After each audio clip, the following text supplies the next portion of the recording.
Good morning students.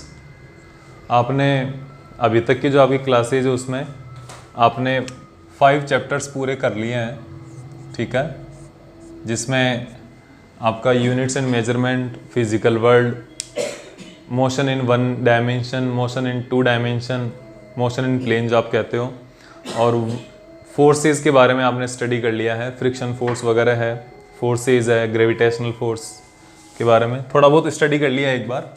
अब हमारा जो नेक्स्ट टॉपिक है वो है वर्क, एनर्जी एंड पावर।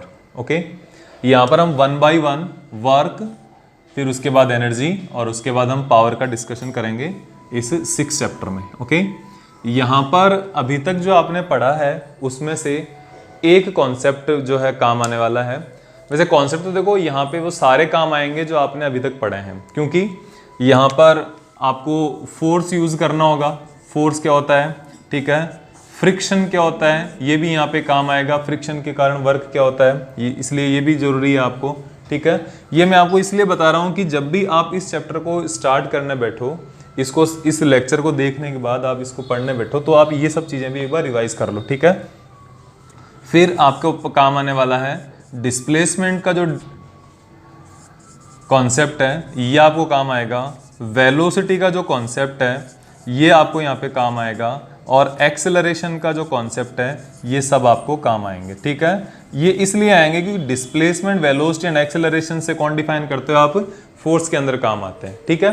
तो ये सारी चीज़ें यहाँ पर आपके पास काम आने वाली है। अब इसके बाद क्या है, हम शुरुआत करते हैं वर्क की, और इसके अलावा एक और कॉन्सेप्ट काम आएगा वेक्टर प्रोडक्ट का, ठीक है। क्या आएगा, vector product of vectors. Okay, product of vectors भी काम आएगा आपको यहाँ पे। अब प्रोडक्ट ऑफ वेक्टर्स क्या होगा, जो मल्टीप्लिकेशन आप जिसे कह रहे थे वो। आपने 2 टाइप के प्रोडक्ट पढ़े हैं, एक तो स्केलर प्रोडक्ट डिस्कस किया था, और एक आपने वेक्टर्स का वेक्टर प्रोडक्ट डिस्कस किया था। ये यहां पर स्केलर प्रोडक्ट काम आएगा। वेक्टर प्रोडक्ट आपका 7th चैप्टर में काम आएगा, यहां पे अभी ये काम नहीं आने वाला है, ठीक है। तो स्केलर प्रोडक्ट क्या होता है, इसको मैं एक बार आपको थोड़ा सा रिवाइज करवा देता हूं, ठीक है। स्केलर प्रोडक्ट के अंदर जब आप इसको देखते हो तो आपको ये पता चलता है कि अगर मान लो 2 वेक्टर्स हैं, वेक्टर हैं आपके पास, वेक्टर ए और दूसरा वेक्टर है वेक्टर बी। दोनों एक दूसरे के लिए थीटा एंगल पर इंक्लाइंड है, दोनों के बीच में बनने वाला एंगल कितना है, थीटा है। तो इनका स्केलर प्रोडक्ट की वैल्यू, जिसको आप डॉट प्रोडक्ट भी कहते हो, स्केलर प्रोडक्ट की वैल्यू आएगी ए डॉट बी।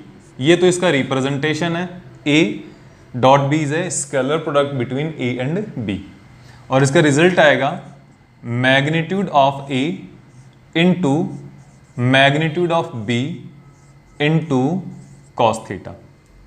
ए का जो मैग्नीट्यूड होगा वो होगा यहाँ पे, बी का मैग्नीट्यूड होगा वो होगा यहाँ पे, और इन दोनों के बीच में जो एंगल है, इस एंगल का कॉस फंक्शन होगा, कॉस थीटा होगा, ठीक है।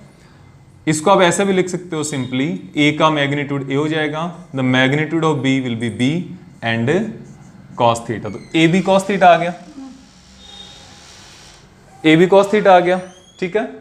अब ये जो ओवरऑल वैल्यू है ये आपकी क्या हो जाएगी, ए डॉट बी की वैल्यू हो जाएगी, ठीक है। ये आपको ध्यान देना चाहिए।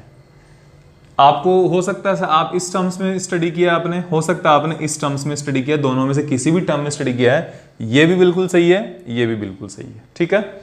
और एक और बात ध्यान रखनी इसमें, स्केलर प्रोडक्ट का आने वाला रिजल्ट स्केलर क्वांटिटी होगा। ओके, ए डॉट बी का जो रिजल्ट आएगा वो क्या होगा, स्केलर क्वांटिटी होगा, ठीक है। तो ये आपको ध्यान रखना है यहाँ पे। और वेक्टर प्रोडक्ट का जो इसका जो रिजल्ट आता है वो वेक्टर क्वांटिटी होता है। इनके रिजल्ट के कारण ही इनके नाम पड़े हैं स्केलर प्रोडक्ट और वेक्टर प्रोडक्ट, ठीक है। अब यहाँ पे आपको थोड़ा सा ये भी ध्यान देना होगा, अगर ए और बी के बीच का एंगल कितना हो जाए, 90 डिग्री हो जाए, ए और बी, ए ये हो गया, बी ये हो गया, तो दोनों एक दूसरे के परपेंडिकुलर हुए कि नहीं हुए, तो यहाँ पर क्या हो जाएगा, cos 90 की वैल्यू क्या होती है, 0 होती है, तो A डॉट B की वैल्यू भी क्या हो जाएगी, 0 हो जाएगी। ठीक है, अगर दो वेक्टर्स को परपेंडिकुलर हैं या नहीं है प्रूव करना हो, फाइंड आउट करना हो, तो उनका स्केलर प्रोडक्ट कर लो आप, वैल्यू पता चल जाएगी कि whether they are scale at perpendicular और नॉट। ओके, और दूसरा है अगर इन दोनों के बीच में थीटा एंगल कितना हो जाए, 0 हो जाए। ठीक है, 0 कैसे, आपके पास ये वाला वेक्टर A है और B वेक्टर भी इसी लाइन पे हो गया, तो बीच का एंगल कितना है, कोई नहीं है, थीटा इक्वल्स टू 0 हो गया ना, तो cos 0 इक्वल्स टू क्या हो जाएगा, 1 हो जाएगा। तो यहाँ पे आप 1 रख दोगे तो आपको पता है A dot B equals to A into B, A का मैग्नीट्यूड और B का मैग्नीट्यूड दोनों को मल्टीप्लाई कर दो, आ जाएगा। ठीक है, ये आ जाएगा। अगर इन दोनों के बीच में जो एंगल है वो थीटा इक्वल्स टू 180 हो जाए, अगर A तो इधर पास हो रहा है, B इधर पास हो रहा है, तो ये कितना एंगल हो गया, 180 हो गया ना, तो A dot B is equals to A B cos 180। Okay, और cos 180 की वैल्यू कितनी होती है, -1 होती है। हमेशा याद रखना cos 180 की वैल्यू -1 होती है, मैथ में ट्रिग्नोमेट्री में आता है ये। ठीक है, तो ये -a भी हो जाएगा। ठीक है, तो ये आपके पास क्या है, स्केलर प्रोडक्ट का कुछ एक छोटा सा डिस्कशन है। ठीक है ना, याद रखना। अगर आपको ये प्रोडक्ट कार्टेशियन फॉर्म में दिए हुए हों, जैसे मान लो A equals to AX I cap, AY J cap, AZ K cap, और आपका जो सेकंड वेक्टर B दिया हुआ है आपको BX I cap, BY J cap, BZ K cap. ठीक है, आपके पास यहां पर क्या है, दो वेक्टर्स है जिनको कार्टेशियन फॉर्म में या फिर आप डायरेक्ट कह सकते हो इनके कोऑर्डिनेट्स की फॉर्म में दिया हुआ है। ठीक है, आई कैप x डायरेक्शन में यूनिट वेक्टर है, j कैप y डायरेक्शन में यूनिट वेक्टर है, और k कैप z डायरेक्शन में यूनिट वेक्टर है। ठीक है, तो ये आपको रेफरेंस फ्रेम में कार्टेशियन फॉर्म में दिए हुए हैं। तो इनका a डॉट b कैसे कैलकुलेट करोगे, इनका जो स्केलर प्रोडक्ट है वो आप कैसे कैलकुलेट करोगे, ये देखने की बात है। ठीक है, रिप्रेजेंटेशन तो यही होगा क्योंकि आप स्केलर प्रोडक्ट कर रहे हो, तो इनको क्या है, डायरेक्ट मल्टीप्लाई कर दो, जो ऊपर नीचे लिखे हुए हैं ना उनको डायरेक्ट कर दो। कैसे, ax bx ay by az bz। ठीक है, जो सेम सिमिलर प्रोडक्ट है ना, सिमिलर है, उनका मल्टीप्लीकेशन हो जाएगा, बाकी छुट जाएंगे, बाकी कुछ नहीं करना आपको। तो ये क्या हो जाएगा, a डॉट बी का प्रोडक्ट हो जाएगा डायरेक्ट। ठीक है, तो ये आपके पास स्केलर प्रोडक्ट के बारे में छोटा सा रिवीजन हो गया। इस रिवीजन को ध्यान में रखते हुए मैं आपको आगे पढ़ाऊंगा। मैं ये समझ के चलूंगा अब कि आपको स्केलर प्रोडक्ट अच्छे से समझ में आ गया। पहले आपको सर ने करवाया था, बहुत अच्छे से करवाया था, अभी आपको मैंने एक बार ये क्या करवा दिया, रिवाइज करवा दिया, जितना हम मेरे को समझ में आया। ठीक है, अब आपको ये देखना है कि आगे हम इन चीज़ों का यूटिलाइजेशन कैसे करेंगे, वो आपकी प्रैक्टिस पर डिपेंड करेगा। ठीक है, चलो, can I rub this, yes.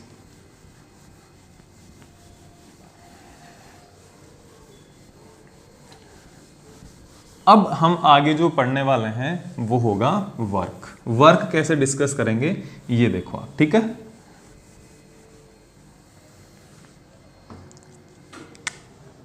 हमारा फर्स्ट टॉपिक है इस चैप्टर का वर्क।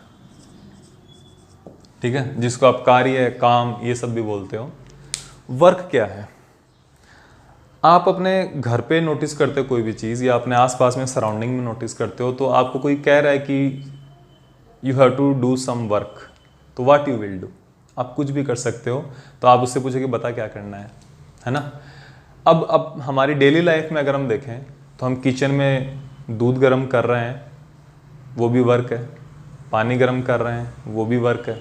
ठीक है, हम किसी ऑब्जेक्ट को, किसी सामान को एक जगह से उठाकर दूसरी जगह पे रख रहे हैं, वो भी वर्क माना जाता है। इवन अगर आपको कोई पेरेंट्स कह दे कि ये सामान है, इसको लेकर यहाँ पे 15 मिनट्स के लिए आपको खड़ा रहना है, कोई आएगा आपसे ले जाएगा। तो आप अगर उस सामान को लेकर के पकड़ करके 15 मिनट तक वहाँ पे खड़े हुए हो तो वो भी क्या है, एक टाइप का वर्क हो गया। लेकिन वो हमारी डेली लाइफ का वर्क है, हम डेली लाइफ में ऐसे मानते हैं, ऐसा एजम्पशन है हमारा, ठीक है नहीं है वो बात की बात है, उसके बारे में हम नहीं जा रहे। लेकिन हमारा मानना ऐसा है कि घर पे मिल्क बॉयल करना इज़ अ वर्क, ओके। किसी भी सामान को पकड़ के खड़े रहना इज ऑल्सो वर्क। किसी सामान को एक जगह से दूसरी जगह पर ले जाना, ये भी क्या है, वर्क है। आपको कहीं कोई जाकर वापस आना है, वो भी आप क्या मानते हो, वर्क मानते हो, ठीक है। तो ये हमारे एक जनरल थिंकिंग प्रोसेस हो गया, जनरल थिंकिंग के अकॉर्डिंग हम काम कर रहे हैं।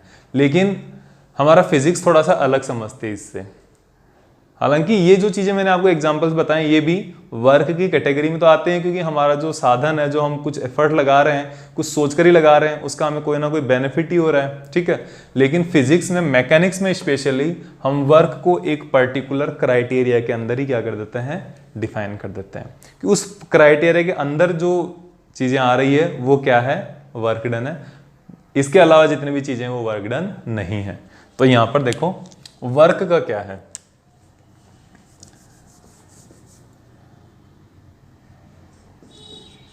producing a displacement by applying some force is known as work।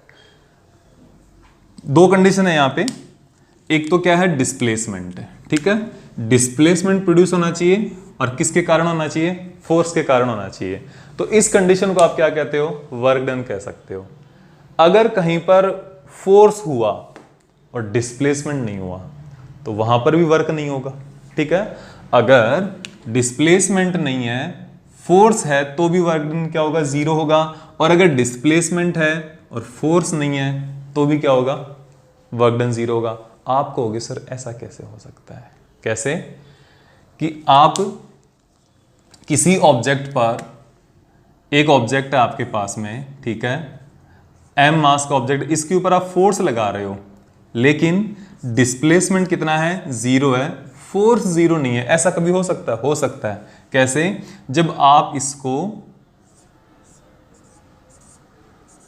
लेकर खड़े हुए हो, अपने सर पे कुछ सामान लेके, अपने कंधे पर कुछ सामान लेकर या कुछ लटका कर आप खड़े हुए हो, तो यहाँ पे आप फोर्स तो लगा रहे हो। कितना फोर्स लगा रहे हो, इस ग्रेविटी के अगेंस्ट जो mg लग रहा है उसके अगेंस्ट आप इसको ऊपर की तरफ फोर्स लगा रहे हो, ठीक है।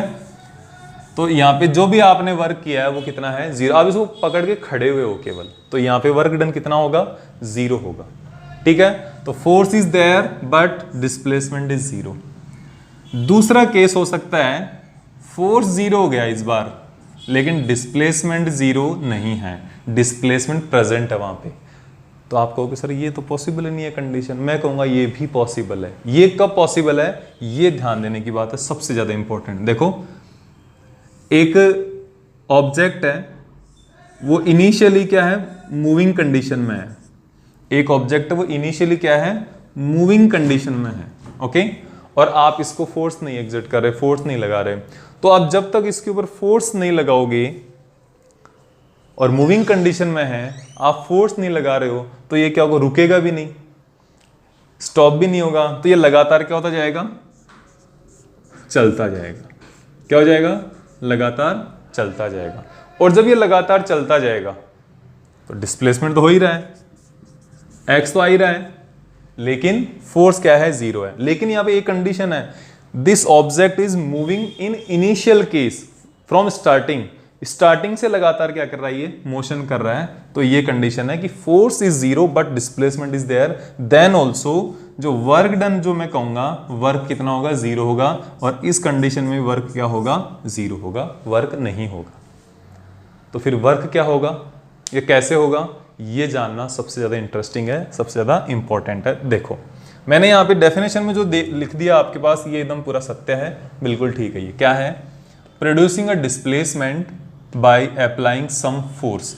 डिस्प्लेसमेंट भी होना चाहिए, फोर्स भी होना चाहिए। उस कंडीशन को आप क्या कहोगे, वर्क डन कहोगे, ठीक है। तो देखो यहां पर हम थर्ड कंडीशन आपके सामने ले रहे हैं, ठीक है। इन दोनों में तो वर्क डन नहीं हो रहा, हमेशा याद रखोगे आप, ठीक है। देखो आपके पास एक ये सरफेस है, ठीक है। इस सरफेस के ऊपर एक ऑब्जेक्ट रखा हुआ है जिसका मास m मान लिया, या कुछ भी मास हो सकता है, हम m माने ना माने कोई फर्क नहीं पड़ रहा। आप इसको इस डायरेक्शन में फोर्स एग्जिट कर रहे हो, और फोर्स एग्जिट करने की वजह से ये कुछ टाइम बाद ऑब्जेक्ट मूव होके यहाँ आ गया, ठीक है। या आप इसके ऊपर फोर्स एग्जिट कर रहे हो इस डायरेक्शन में, तो ये यहाँ से डिस्प्लेस होकर यहाँ पर आ गया, ये इसका डिस्प्लेसमेंट हो गया, ठीक है। तो टोटल वर्क डन कितना हो जाएगा, force into displacement Fx, okay. आप इस डिस्प्लेसमेंट को x से भी ले सकते हो, और मोस्टली इसको लोग s से लेते हैं, तो मैं भी यहाँ पे s लिख देता हूँ, ठीक है ना। Force into displacement F into S is known as a work done. ये आपके पास वर्क डन हो गया, ठीक है। ये कब हुआ, जब फोर्स जिस डायरेक्शन में है डिस्प्लेसमेंट भी उसी डायरेक्शन में, ठीक है। डिस्प्लेसमेंट भी इसी डायरेक्शन में है। लेकिन दूसरी कंडीशन है हमारे पास, ये क्या हो गया, इसका सरफेस, इसके अंदर ये क्या हो गया, एक मास ऑब्जेक्ट हो गया। आप इस डायरेक्शन में फोर्स लगा रहे हो, तो क्या ये ऑब्जेक्ट इस डायरेक्शन में मूव करेगा, नहीं। ये ऑब्जेक्ट अब भी, ये तो क्या है, फोर्स की डायरेक्शन है, और ये ऑब्जेक्ट अब भी इसी डायरेक्शन में मूव करेगा, इस सरफेस के अलोंग ही मूव करेगा, ठीक है। तो यहाँ पे जो डिस्प्लेसमेंट है वो क्या है, ये है डिस्प्लेसमेंट। अब यहाँ पर ये x या s इधर जनरेट हुआ है, इस डायरेक्शन में जनरेट हुआ है, तो यहाँ पे क्या हुआ, यहाँ पे फोर्स की डायरेक्शन और डिस्प्लेसमेंट की डायरेक्शन क्या थी, सेम थी, ठीक है। यहाँ पर फोर्स की डायरेक्शन और डिस्प्लेसमेंट की डायरेक्शन में क्या है, एक एंगल है, थीटा है, ठीक है। तो आपको क्या करना पड़ेगा, इस फोर्स का इधर कंपोनेंट फाइंड आउट करना पड़ेगा। इस फोर्स का इस डिस्प्लेसमेंट के अलोंग एक कंपोनेंट फाइंड आउट करना पड़ेगा, ठीक है। और इसलिए मैं आपको कंपोनेंट डिस्कस ना करके हम डायरेक्ट इसको देखते हैं क्या होगा। इस कंडीशन में जो वर्क की वैल्यू होगी वो होगी Fs cos theta, Fs cos theta होगा, ठीक है। आप इसको कंपोनेंट की टर्म्स में अगर समझना चाहते हो तो ऐसे देखो, ये F है, ठीक है, और जिस लाइन के साथ ये एंगल थीटा बनाता है, तो इधर इसका जो कंपोनेंट होगा, इस F का कंपोनेंट इस डायरेक्शन में, कंपोनेंट क्या होता है, it's a part, okay. F इधर अगर एग्जिट हो रहा है तो इसका कितना पार्ट जो इस डायरेक्शन में एग्जिट होगा, तो वो होगा F cos थीटा। तो अब वर्क क्या हुआ, अब वर्क डन हुआ, ये तो displacement into F cos theta, ये इसका कंपोनेंट हो गया। आप इसको लिख सकते हो Fs cos थीटा, ठीक है। तो अगर वर्क और अगर फोर्स एंड डिस्प्लेसमेंट दोनों सेम डायरेक्शन में है, तो यहां पर वर्क डन की फॉर्मूला होगा W equals to F into S. और अगर वो दोनों एक दूसरे के इंक्लिनेशन पर है, इंक्लाइंड है, तो यहां पर वर्क डन क्या होगा, W equals to Fs cos theta. ये आपको डायरेक्ट ध्यान रखना है। अब देखो आप यहां पर अगर थीटा इक्वल्स टू 0 रख दूं मैं, तो ये इसके साथ ही आ जाएगा, यानी यहां से आप सेकंड कंडीशन से कौन सी में आ गए, फर्स्ट वाली कंडीशन में आ गई, ओके। और यहां पर W की वैल्यू क्या हो गई, W की वैल्यू क्या हो गई Fs cos 0, और cos 0 की वैल्यू कितनी होती है, 1 होती है, ओके। और ये हो जाएगा Fs। ये वाला फॉर्मूला वापस आया कि नहीं आया, तो इस टाइप से आप किसी भी वर्क डन को डिफाइन करते हो, ठीक है। ये आपका वर्क डन का कंप्लीट एक एक्सप्लेनेशन है। अब इसका अलग अलग केसेस हो सकते हैं, ठीक है, जिसमें से ये हो गया केस फर्स्ट। मैं अब सेकंड केस की बात कर रहा हूं, case second, if theta is equals to 90 degree. 90 degree होगा, इसका मीनिंग ये हो गया कि आपके पास फोर्स तो इधर लग रहा है और डिस्प्लेसमेंट इधर आ गया, डिस्प्लेसमेंट आपका इधर आ गया, तब क्या होने वाला है? तब देखो एंगल 90 डिग्री होने वाला है और cos 90 की जो वैल्यू है वो कितनी हो जाएगी? 0। तो W is equals to F S cos 90, okay. F S cos 90 की वैल्यू 0 इक्वल्स टू 0 हो जाएगा, ठीक है ना। तो ये वाली वैल्यू आ जाएगी केस सेकंड में। थर्ड केस क्या हुआ? If theta is equals to 180 degree, तो क्या हो जाएगा? cos 180 equals to -1, cos 180 equals to -1, और यहां पे हो जाएगा आपके पास W is equals to F S cos 180, F S cos 180 की वैल्यू नेगेटिव हो जाएगी और ये हो जाएगा आपके पास नेगेटिव एफ इंटू एस। तो यहां पर आपने अभी तक 3 कंडीशन देखी है। कौन कौन सी कंडीशन है? एक तो ये, जब थीटा इक्वल्स टू क्या है? 0 है, तो वर्क डन हो जाएगा एफ एस। ये वर्क डन क्या होगा? मैक्सिमम होगा, ठीक है। जब theta equals to 90, work done कितना होगा? 0 होगा, ना पॉजिटिव होगा ना नेगेटिव होगा। ये कितना हो गया? ये हो गया आपके पास पॉजिटिव होगा। ये कितना होगा आपके पास? नेगेटिव, सॉरी 0 होगा, ना पॉजिटिव होगा ना नेगेटिव होगा, ठीक है। 0, no positive no negative. Third वाले केस में क्या हो गया? थीटा इक्वल्स टू 180 आने पर cos 180 equals to -1, W equals to F S -1 equals to -fs, ये हो गया। तो अब आपके पास तीनों कंडीशन में आपको ये ध्यान देना है कि we have 2 types of work mainly.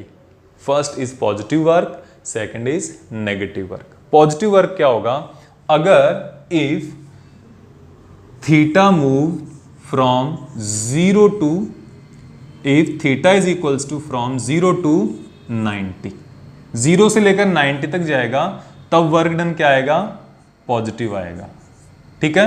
Work done क्या आएगा? पॉजिटिव। 0 से 90 के बीच में होगा तो net work done will be positive, और अगर थीटा इक्वल्स टू 90 से 180, 90 to 180, then our work done will be negative work done. ये आपके पास बहुत ज़्यादा इंपॉर्टेंट सवाल है, बहुत ज़्यादा इंपॉर्टेंट चीज़ है। तो there are 2 types of work, आप इसको ये कह सकते हो types of work. 0 to 90 positive और 90 टू 180 अगर थीटा है दोनों के बीच में तो क्या जाएगा? 180। अब आप कहोगे नेगेटिव वर्क क्या होता कहाँ है? आप किसी ऑब्जेक्ट को धक्का लगा रहे हो, वो उसी डायरेक्शन में जा रहा है, ये वाला केस, तो वर्क डन क्या होगा? पॉजिटिव होगा इन दोनों केस में, ठीक है। आप किसी ऑब्जेक्ट को लेकर चल रहे हो, ठीक है, लेकिन नेगेटिव वर्क क्या होता है इसका आपको मैं बता देता हूं एक एग्जांपल। आपने कई बार देखा होगा कि हम बाइक है, बाइक को लेकर एक सर्कल के अराउंड चक्कर लगा रहे हैं, एक सर्कुलर रोड है, सर्किल मान लो, ठीक है, एक सर्कल के लगातार चक्कर लगाए जा रहे हैं सुबह से लेकर शाम तक। नेट वर्क डन कितना हुआ? नेट डिस्प्लेसमेंट कितना? 0। डिस्प्लेसमेंट 0 के कारण वर्क डन भी कितना हुआ? 0। तो क्या है वहाँ पे फ्यूल खर्च नहीं हो रहा? वहाँ पर फ्यूल भी खर्च हो रहा है। क्यों हो रहा है? क्योंकि जो फ्रिक्शन हो रहा है ना, फ्रिक्शन हमेशा, फ्रिक्शन फोर्स हमेशा मोशन के, फ्रिक्शन फोर्स हमेशा मोशन के अगेंस्ट काम करेगा, ठीक है। फ्रिक्शन फोर्स हमेशा मोशन के अगेंस्ट काम करेगा। अगर मोशन इधर है तो फ्रिक्शन इधर है, तो इसलिए टोटल लगने वाला वर्क, टोटल होने वाला वर्क क्या होगा? नेगेटिव होगा। किसके कारण? फ्रिक्शन के कारण। ओके, आपने फ्रिक्शन पढ़ा ही है, इसलिए मैं आपको कह रहा था ये सब चीज़ें आपको रिवाइज करने की ज़रूरत होगी। इसके अलावा आपको जो कुछ भी अगर कोई डाउट हो आप पूछ सकते हो, वापस मैसेज करके, वापस बता करके हम आपको ये बताने के लिए रेडी हैं, ठीक है। तो इतना फोर्स के डिस्प्लेसमेंट की टर्म्स में वर्क को हमने डिफाइन किया है। अब इसके बाद थैंक यू, बाकी हम नेक्स्ट क्लास में करेंगे, ठीक है।